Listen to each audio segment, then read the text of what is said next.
আমি এই যে কয় পাতা দেখতেছেন এখান থেকে তাফসীর শুরু করব। যদি কেউ চলে যাও আল্লাহর কাছে দায়ী করব।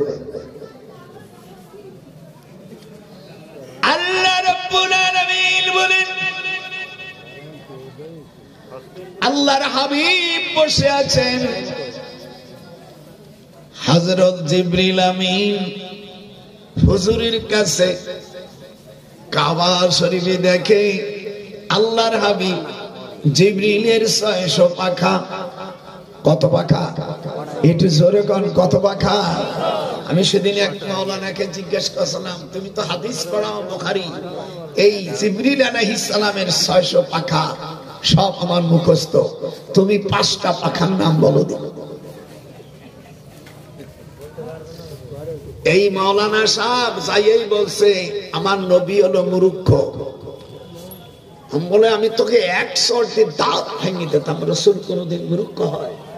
উলামায়ে কেরাম আছেন, আমি 29 তারিখ পর্যন্ত থাকবো।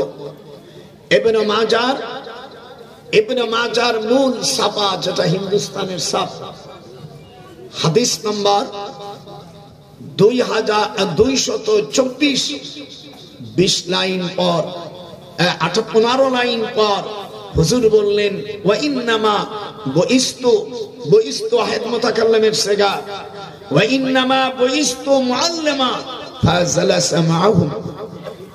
হুজুর বলেন, আমি পৃথিবীর মধ্যে প্রেরিত হয়েছে সকলের শিক্ষক হিসেবে। হুজুর দুনিয়ায় কার থেকে শিক্ষা গ্রহণ করেন? আমার রাসূলের শিক্ষক আল্লাহ। একটু হাত উঠান।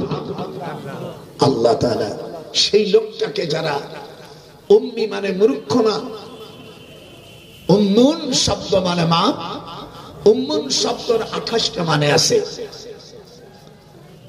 যেমন আপনারা কাবা শরীফে যারা গিয়েছেন, উম্মুল কোরা বিশ্ববিদ্যালয়, এই বিশ্ববিদ্যালয়টা মক্কা শরীফে আল্লাহ আমাকে 34 বার হজ করাইছে। 34 বছর আমি মক্কা শরীফ মদিনা যাই।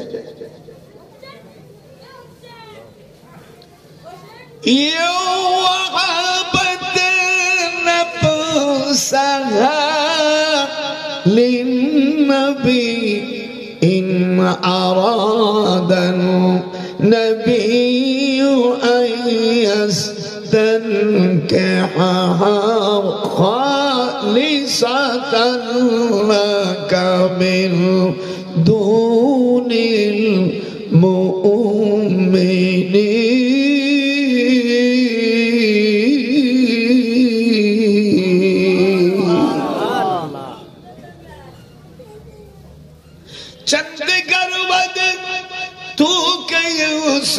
أزدمد شهرات أدم أمدا برود كدغار چند گویم اتمنن شدو که کبا ای اسبو شدو مارا دارن بیشوا علامہ ফখরুদ্দীন রাজি রাহিমাহুল্লাহু তাআলা তাফসীরে কবিরের মধ্যে নবম খণ্ডর 27 পৃষ্ঠার মধ্যে এই আয়াতের ব্যাখ্যা লেখে হযরত ইসুফ আলাইহিস সালামের কাহিনী শুনে হুজুর 2 চোখ দিয়া পানি বের করছে। আমাদের আমরা কোরআন বুঝি না, আর যাও বুঝবো হারাম খাতি খাতি সেই বোঝার আয়।